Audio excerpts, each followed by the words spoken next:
লাগে, কেউ বা কথা কয় না বুঝে,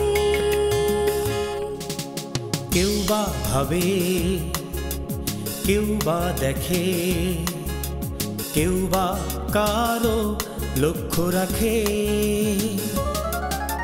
কথার পিঠে কথার চলে, সম্পর্কের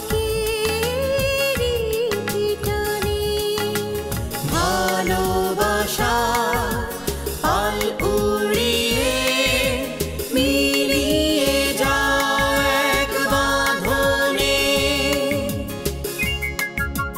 সব ভালোতা শেষ ভালো যা, শেষ ভালো যা। আমি এই এমদাদের সাথে তার পরিবারের বা আমার পরিবারের কোনো সম্পর্ক আমি রাখতে চাচ্ছি না। এমদাদ শুধু তোর জীবনটা নষ্ট করেনি, করিমের বোন মালেকার জীবনও সে 10 বছর যাবত নষ্ট করছে। ফাটিয়ে দিয়েছো, তোমাকে মিনিমাম অস্কার দেওয়া উচিত। রাহাতকে আর তোকে একসঙ্গে দেখে ফেলেছে এমদাদ ভাই। এখন কি হবে? রাহাত কিছু বলেছে? বাবার এখন কি খবর? মানে এখনো এমদাদ আঙ্কেল বাসায় আসেনি, মানে রাহাত কিছু হওয়ার সাথে সাথেই আমাকে জানাবে।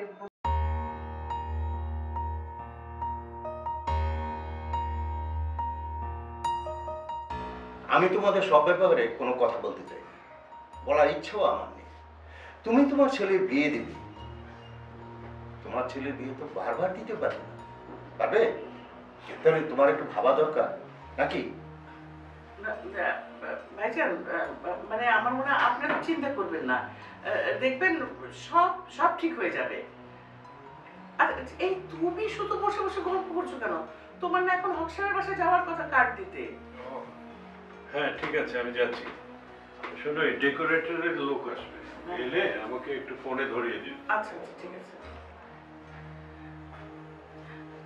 ভাইজান, আমরা কিন্তু আসলে সব দিক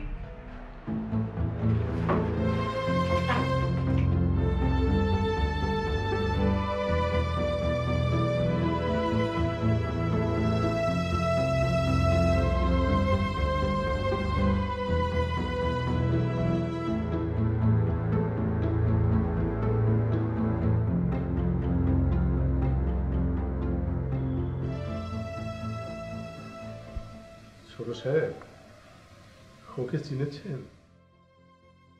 আমার মেয়ে, আমার বিয়েতে আপনারা আরেকবার আমাদের বাসায় এসেছিলেন। ও হ্যাঁ হ্যাঁ, ভালো আছো তুমি? ওর আর ভালো থাকা, স্বামী হারিয়ে ও এখন আমার কাঁধে এসে বসেছে। আমিও এই বয়সে ওকে নিয়ে অতল পাতালে পড়েছি, কোনো রকমে বেঁচে আছি আর কি। আচ্ছা, আমি বিদেশ যাবার পর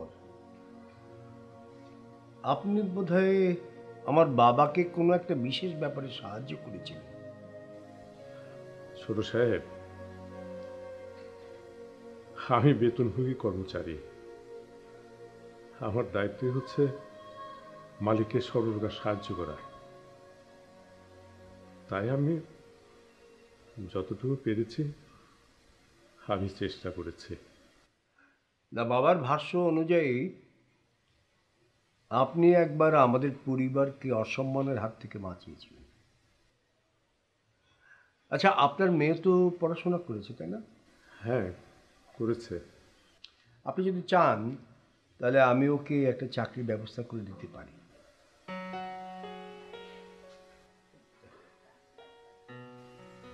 আপনি বিদেশ যাওয়ার পর যে ঘটনা ঘটেছে সেই ঘটনাগুলো না শুনলে কি নয় ছোট সাহেব? সেটা কি খুব ভালো দেখাবে? সেগুলো যদি ভালো নাও হয় তবু আমি শুনব। আপনি বলুন, আমি শোনার জন্য এসেছি। কোথায়? আরে ওখানে কেন? আজ ঠিক আছে, রাখো, আমি দেখছি। হ্যাঁ, এই ছোটকা, হ্যাঁ ড্যাড তুমি কি আজ অফিসেই যাই? মানে কি? ওমা, লোকটা তাহলে সাত সকালে গেল কোথায়? ওই ড্রাইভারের সাথে কথা হলো, শেওড়াপাড়া ওখানে নাকি গিয়েছে কোন এক বাড়িতে। শেওড়াপাড়ায়? ওখানে ভাইয়ার কি কাজ? সেটা তো আমি বলছি, এই মুহূর্তে শেওড়াপাড়ায় আসলে আমাদের কোনো প্রজেক্ট চলছে না, সো ওখানে যাবার তো কোনো প্রশ্নই ওঠে না। তার মানে গতকাল রাতে ভাইয়াকে বলা আমার কথাগুলো কোনো কাজে লাগেনি? মনে পড়েছে, মনে পড়েছে, মনে পড়েছে। অনেকদিন আগে তোর বাবা আমাকে ওই যে তোদের পুরনো কোম্পানির ম্যানেজার আছে না, পুরনো ম্যানেজার, সেই ম্যানেজারের মেয়ের বিয়েতে নিয়ে গেছিল। আচ্ছা দাঁড়া, এটা তার মানে হচ্ছে যে সেটা, ও তখন তো দাদুর সময়। হ্যাঁ হ্যাঁ, তাই তো। মানে আমাদের রহমান ট্রেডার্সের পুরনো ম্যানেজার সাহেবের বাসা ছিল শেওড়াপাড়ায়। তার মানে ভাইয়াকে বলা কথাগুলো কাজে লেগেছে। ও ভাবি, তোমার আর কোনো চিন্তা নেই, তোমার সমস্ত সমস্যার সমাধান হয়ে যাচ্ছে।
এর বাড়িতে কেউ আসেনি?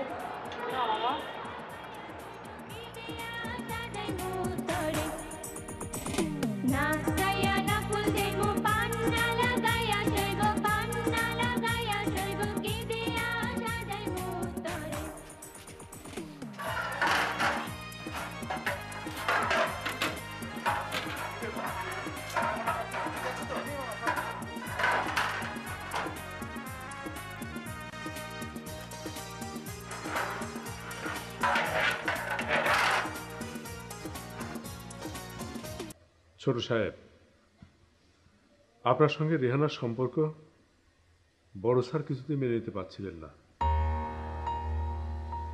তাই উনি বুদ্ধি করেছিলেন আপনার সঙ্গে রাগারাগি না করে আপনাকে বিদেশে পাঠানোর জন্য, এবং আপনাকে বলেছিলেন যে আপনি বিদেশ থেকে লেখাপড়া শেষ করে দেশে ফিরলেই রেহানার সঙ্গে আপনাকে বিয়ে দিয়ে উনি ঘরে তুলবেন। হ্যাঁ, সে কারণেই তো আমি তার কথা মতো বিদেশে পড়তে গেলাম, এবং আপনি এও জানেন যে রেহানার জন্য আমি আলাদা বাসা ভাড়া করেছিলাম।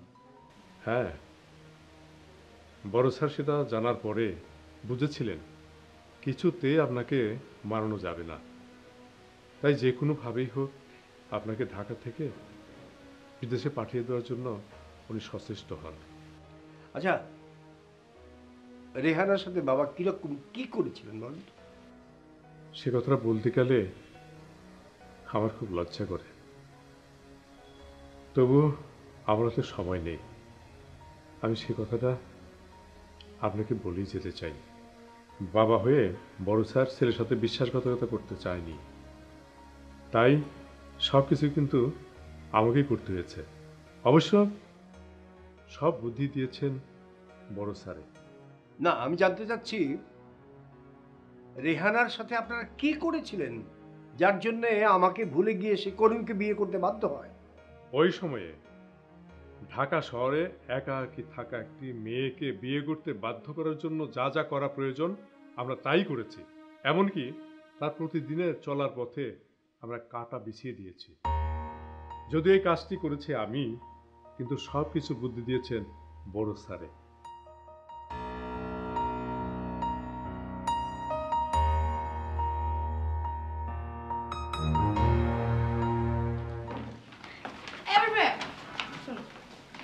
তুমি কি একবারে বিয়ে করেছো নাকি পরে আরো করতে পারো? আরে পাগল নাকি? বিয়ে মানুষ কটা করে? একবারই করে। কি বলো ভাইয়া, আমার এক দাদা তো 5টা বিয়ে করেছিলেন। তোমার অবশ্য আরেকটা বিয়ে করাই উচিত। বাপরে, 5টা? এই খবরদার, আমি আরেকটা বিয়ে করতে পারি এটা শিমু শুনলে কিন্তু খুব রেগে যাবে। খবরদার। ও, আমি বিয়ে নিয়ে খুব টেনশনে আছি, সেই জন্য তোমরা আমাকে নিয়ে ইয়ার্কি করছো না? দাঁড়াও, তোমাদের বিয়ের সময় তোমরা দাওয়াত না দিলে আমি গিয়ে দেখে আসবো যে তোমাদের কত সাহস। এই কি রে, তোদের এখনো হয়নি কিছু? তাড়াতাড়ি কর, একটু পরে কিন্তু গেস্টরা সবাই চলে আসবে, তাড়াতাড়ি কর যা। পপি, আচ্ছা কি রান্না বান্না হচ্ছে? ও রান্না বান্না? এই তোরা তাড়াতাড়ি শেষ কর। শোন, একটু তাড়াতাড়ি করিস প্লিজ। এই বিলকি, এই পপি, আবির ভাই কিন্তু আরেকটা বিয়ে করবে। এই না, আমি করছি না। ও এই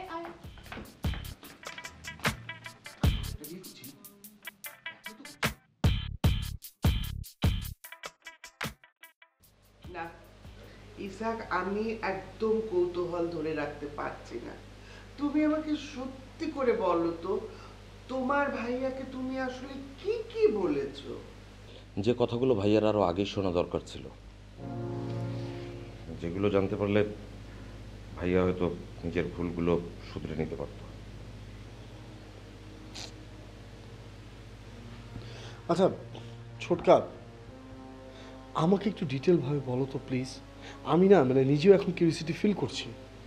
আমি ভাইয়াকে বলেছিলাম যে আমাদের মরহুম আব্বাজান আব্দুর রহমান সাহেব তার জীবন নিয়ে কোনো খেলা খেলেছিলেন কিনা। আরে এখানে দাদাভাই এলো কিভাবে? উনি তো আসবেনই, কেননা এই 2 বাড়ির মধ্যে গন্ডগোলটা তার হাত ধরেই শুরু হয়েছিল। হ্যাঁ, আমার মাথায় না একটা আইডিয়া এসেছে, যেটাতে তোমাদের এই 2 বাড়ির সমস্যার সমাধানের ক্ষেত্রে তোমরা একটু অ্যাডভান্স হতে পারবে।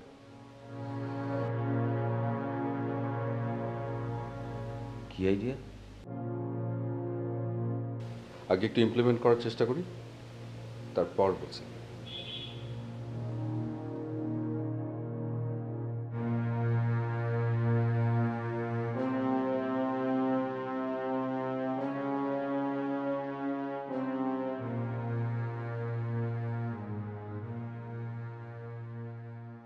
আপনি বিদেশে চলে যাওয়ার পরদিনই কিছু বগাটের ছেলেদের রেহানার বাড়িতে পাঠাই ওর যা কিছু আছে লুট করে নিয়ে আসার জন্য। ওরা যথারীতি তাই করে, কিন্তু তাতেও রেহানা দবেনি এবং ঢাকা ছেড়ে চলে যায়নি।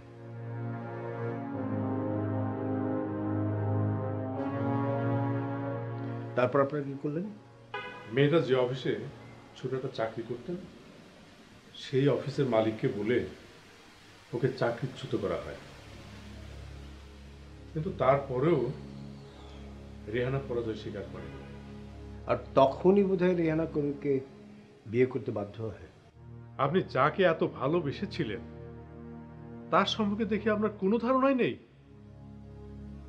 রেহানা যদি পরাজয় মেনে দিত তাহলে হয়তো আমাদের এত নিচে নামতে হতো না। তার মানে আপনারা কি করেছেন? আপনারা রেহানার সাথে কি করেছেন? রেহানার চরিত্র নিয়ে আমরা অপবাদ ছড়িয়ে দিয়েছিলাম যে রেহানার চরিত্র ভালো নয়, যাতে ও আত্মহত্যা করে।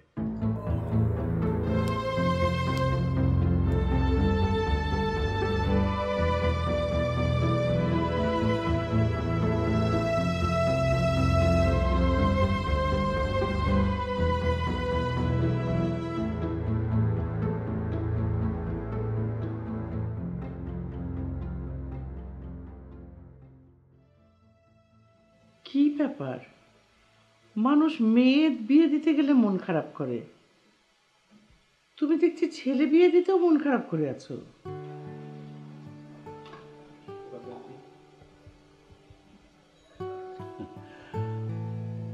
আজকে আবিরের বিয়েতে আমরা কত আনন্দ করছি, আর আমাদের বিয়ের কথা মনে আছে তোমার? বাবা মা বাড়ির লোকজন কাউকেই কোনোই আনন্দ দিতে পারি না। আমাদের বিয়েটা তো আর হাজারটা বিয়ের মতো ছিল না। সে সময় এমন অবস্থা ছিল যে তুমি নিজের থেকে যদি আমাকে এসে বিয়ের কথাটা না বলতে, বিয়ে না করতে, তাহলে হয়তো আমাকে বুড়িগঙ্গায় ডুবে আত্মহত্যাই করতে হতো। তোমাকে না বলেছি ওই পুরনো কথা আর তুলবে না? আমরা তো দুজন দুজনের সাথে প্রমিস করেছিলাম। সেসব কথা মনে করে মন খারাপ করে কি লাভ বলো? ভুলে যেতে চাইলেই কি সব ভুলে থাকা যায়? স্মৃতি অতীত থেকে সব খুঁজে খুঁজে সামনে নিয়ে আসে, সেগুলোকেই আনে যা আমরা ভুলে যেতে চাই, ভুলে থাকতে চাই। আজকের দিনে মন খারাপ করো না, ছেলের অমঙ্গল হবে, এই সমস্ত ভুলে যাও।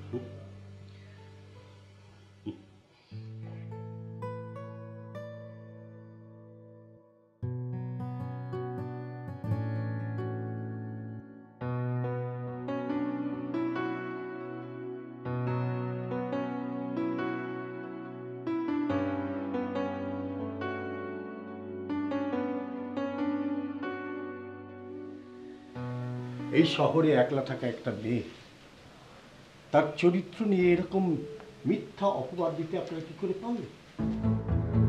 কি করে আপনারা এতটা নিচে নামতে পারেন? কি করে কি করে?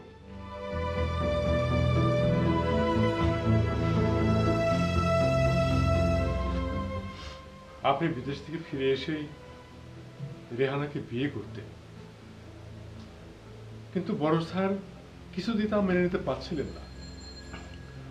তিনি চেয়েছিলেন আপনার জন্য স্বল্প শিক্ষিত একটি মেয়েকে এবারে বউ করে আনতে, যাতে সে এবারে সব নিয়ম কারণ মুখ বুঝে সহ্য করে বা মেনে নেন। তাছাড়া আপনার শিক্ষিত মায়ের সঙ্গে আপনার আব্বার হয়তো কখনো কোনো ক্ষোভ ছিল, তাই তিনি চাননি কোনো শিক্ষিত মেয়ে এবারে বউ করে আসুক। তাই আপনার জন্য স্বল্প শিক্ষিত একটা মেয়েকে উনি পছন্দ করে রেখেছিলেন। জুলেখা? হ্যাঁ, রেহানার সঙ্গে আমি যে অন্যায় করেছি তার ক্ষমা কখনো হয় না। তবু যদি কখনো Stop it! Stop it! Stop!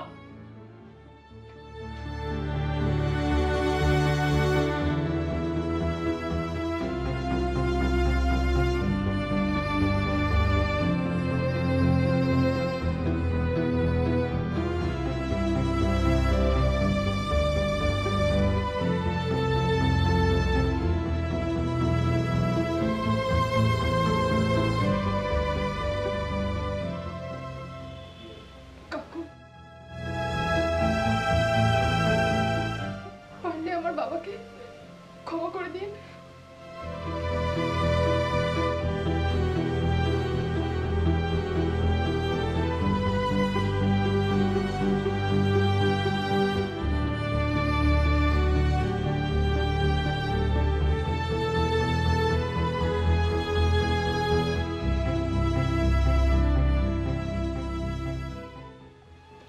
ধরো এই কার্ডটা রাখো। 2-3 দিন পরে তুমি আর অফিসে আসবে, তোমার জন্য একটা চাকরি ব্যবস্থা করে রাখবে। আর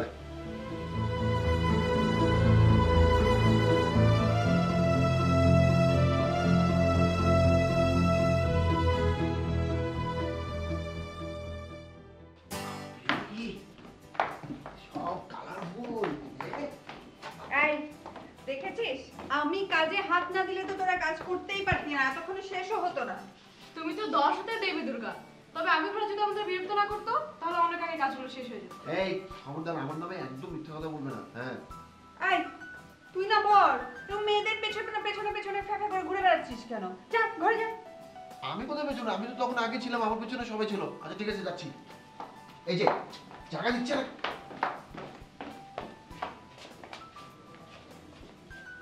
ভাবি কেমন আছো ভাবি?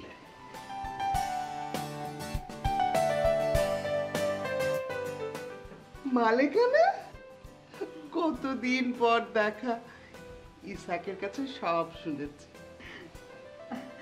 ভেতর আসেন ভাবি। চল।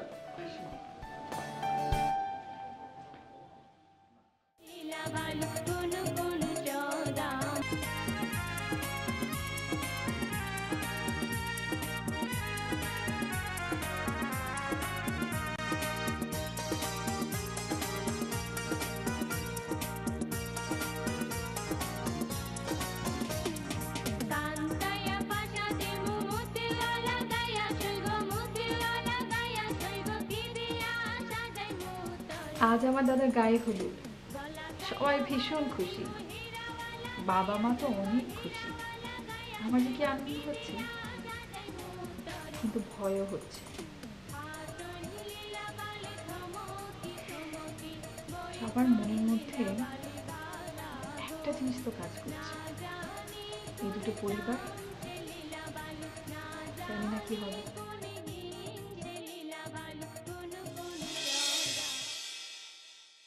আসলে উনি কিছুই জানতেন না। উনি জানতেন না যে আমার মরহুম শ্বশুর তার সাথে কি এক খেলা খেলে তার জীবনের মোড়টাই ঘুরিয়ে দিয়েছিল। আর এই ঘটনার পর থেকে তিনি নিজেকে করিম ভাইয়ের থেকে একেবারে যোগ্যতর করে প্রমাণ করার চেষ্টা করে গেছেন। কালো আসলে আপনাকে বাইরে আসতে বলেছি একটা বিশেষ কারণে। আমি আপনার সাথে আসলে একটা বিষয় নিয়ে কথা বলছি।